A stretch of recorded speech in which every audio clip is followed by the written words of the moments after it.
All right, what's up, guys? A little cold here today, but today we've got the CMMG Banshee in a 5-inch barrel, 9mm, with a PTR vent and a Hollow Sun red dot. So we're gonna give this thing a go and see how it goes.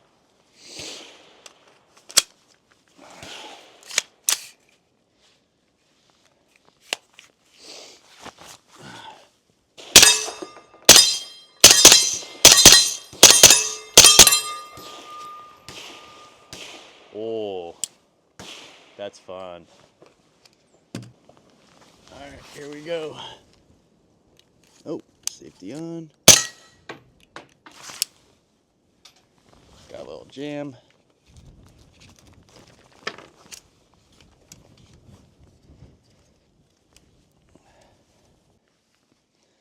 So super strange. The reason I was having those troubles is because this mag broke.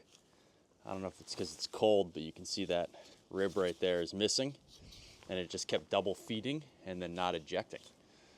I couldn't figure out why, but the mag broke. So the other mag works fine, so I'll run some through that and see how it goes.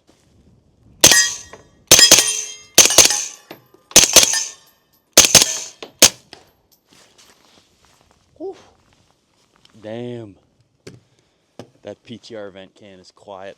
I should send a few into the dirt because it's way louder off the steel than it is coming out of the barrel. All right, let's just shoot one down in the dirt to see. That's pretty quiet. Huh. All right, I gotta sight this in again because that is way off. Is that loose? Maybe that's why.